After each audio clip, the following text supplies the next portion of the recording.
सबको जय यीशु की। प्रभु यीशु क्रिस्त में प्यारे भाइयों बहनों, नवजीवन का संदेश इस शीर्षक के अंतर्गत प्रतिदिन का ईश्वर का जीवंत वचनों को सुनने के लिए, समझने के लिए, उन वचनों को ग्रहण करते हुए उन वचनों के अनुसार जीवन बिताने की शक्ति, सामर्थ्य, कृपा, अनुग्रह मांगते हुए एक सुंदर आदर्श क्रिस्तीय जीवन बिताने की विशेष कृपा मांगने के लिए मैं आप सभी लोगों का हार्दिक स्वागत करता हूं। आज दिसंबर की 9 तारीख है, मंगलवार का दिन है और आज के दिन में हम सबों के लिए मनन चिंतन करने के लिए विषय दिया है संत मत्ती के द्वारा रचित सुसमाचार अध्याय 18 पद संख्या 12 से 14 का छोटा सा प्रसंग है। इस प्रसंग में हम लोग समझते हैं, देखते हैं कि ईश्वर मानव जाति से कितना प्यार करता है। प्रेम का सागर पिता परमेश्वर जो स्वयं प्रेम है, हम सभी मानव जाति से कितना प्यार करता है। यद्यपि हम उससे प्यार ना भी करते हों, उसको भूल भी जाते हों, उसको ठुकरा भी देते हों, उसके वचन ना सुनते हों, उसके अनुसार ना चलते हों, उसके खिलाफ विरुद्ध जाते हों, तब भी उस ईश्वर का प्रेम मनुष्य के प्रति ना ही कम होता है, ना ही खत्म होता है, ना ही समाप्त होता है। वह सदा बना रहता है। जिस प्रकार से नबी ईसायास कहता है अध्याय 54 पद संख्या 10 में, ईश्वर का वचन इस प्रकार से कहता है, चाहे पहाड़ टल जाए, पहाड़ियाँ डबाडोल हो जाए, किंतु तेरे प्रति मेरा प्रेम का विधान ना ही टलेगा, ना ही डबाडोल होगा। यह तुझ पर तरस खाने वाले तेरे ईश्वर का वादा है, वचन है। इस प्रकार से वो ईश्वर हम सबों को याद दिलाता है, चाहे कुछ भी हो जाए, ईश्वर का प्रेम हम सबों के प्रति ना ही खत्म होता है, ना समाप्त होता है, वो हमेशा बना रहता है। इस बात को प्रभु हम सबों के सम्मुख रखता है। वही बात जहाँ ईश्वर कहता है, यदि एक माँ अपने दूध मुहा बच्चे को भुला भी दे, मैं तुमको कभी नहीं भूलूंगा। मैंने तुम्हें अपने हथेलियों पर अंकित रखा है। चाहे तुम समुद्र पार करोगे, मैं तुम्हारे साथ होऊंगा। जलधाराएं तुमको बहाकर नहीं ले जाएंगी।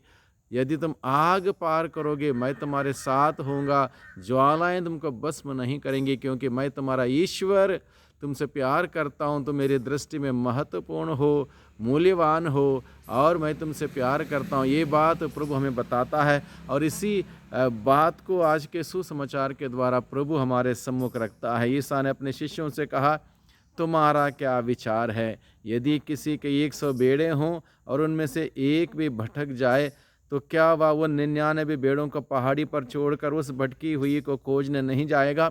और यदि वह उसे पाए, तो मैं विश्वास दिलाता हूँ कि उसे वो 99 की अपेक्षा जो भटकी नहीं थी, उस भेड़ के कारण अधिक आनंद होगा। इसी तरह मेरा स्वर्गीय पिता नहीं चाहता कि वो 99 में से एक भी खो जाए। यह है वचन आज का। और इस वचन में हम देखते हैं, ईश्वर किसी को नहीं त्यागता, किसी को नहीं भूलता। God never abundance his children. अपने बच्चों को वह ईश्वर कभी नहीं त्यागता, कभी नहीं भूलता, कभी नहीं टुकराता।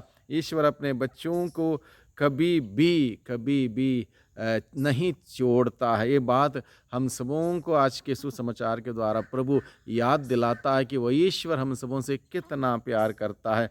जब कभी भी हम भटक जाते हैं, तो वह ध्यान देता है और हमारी खोज करता है। 99 भेड़ वहीं पर रही और एक भटक गई, लेकिन एक जो भटक गई उसका ध्यान रखा, उसका ख्याल रखा और उसकी खोज करते हुए वो ईश्वर जाता है। यानी कि हम सबों पर वो ईश्वर कितना ध्यान रखता, ताकि हम कहीं पर भी उसके नज़रों से हट ना जाएं, अलग ना हो जाएं, दुनिया में ना खो जाएं, दुनिया के माया मोह के पीछे बर्बाद ना हो जाएं। इसलिए वो ईश्वर निरंतर सक्रियता से हम सबों की खोज करता है, हम सबों का ध्यान रखता है, हम सबों का ख्याल रखता है। कितनी सुंदर बात, इस बात को समझना, सुनना और अनुभव करना कि मेरा ईश्वर मुझसे प्यार करता है। वह वह 99 को छोड़कर एक के पीछे जाना पसंद करता है।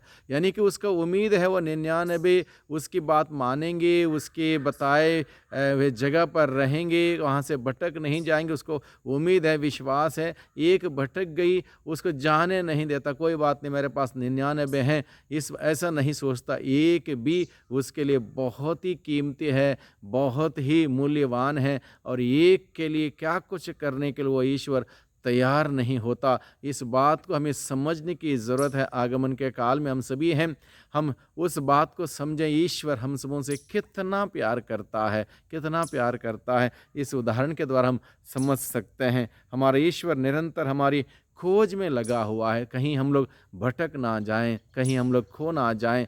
इसलिए ईश्वर निरंतर हमारे ऊपर अपनी निगरानी बनाए हुआ है। ईश्वरीय हृदय प्रेम, दया और अनुकंपा से भरा हुआ है।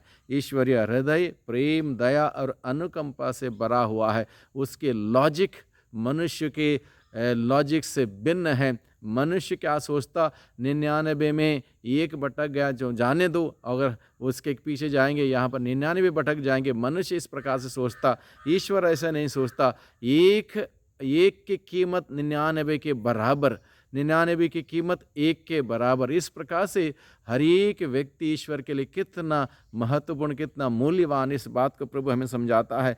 इसलिए हम ईश्वर की दया पर, ईश्वर के प्रेम पर, उसके अनुकंपा पर विश्वास करें, उनके वचनों को सुने, उसके अनुसार चलें, कभी भटक ना जाएं, उसके सानिध्य से दूर ना जाएं, दुनिया में ना खो जाएं, दुनिया के मोह माया के पीछे ना जाएं, क्योंकि असली आनंद, खुशियाँ हमें पिता के पास ही रहने से मिलता है। पिता के साथ जुड़ जाएं, उसके वचनों को सुने, उसके अनुसार चलें, उससे प्यार करें, क्योंकि ईश्वर हम सबों से प्यार करता है। हम भी उस ईश्वर से प्यार करते हुए उसके आज्ञाओं का पालन करें। उसके आज्ञाओं का पालन करने से हमारा प्यार उस ईश्वर के प्रति प्रमाणित होगा। इसलिए उस ईश्वर से प्यार करते हुए प्यार भरा जीवन, प्यार भरा सुंदर रिश्ता ईश्वर के साथ बनाए रखें, ताकि वह ईश्वर हम सबों को निरंतर अपने विशेष आशीषों से, कृपाओं से भर दें और हम ईश्वर के प्यार को ग्रहण करते, उसी प्यार को अपने जीवन के द्वारा एक दूसरे के साथ बांटने वाले बने। इस प्रकार से प्रभु के गवाही बने, प्रभु के साक्षी बने, प्रभु में जिएं, प्रभु में आनंद मनाएं, प्रभु की खुशियाँ, प्यार, मोहब्बत हम सबों को मिलता रहे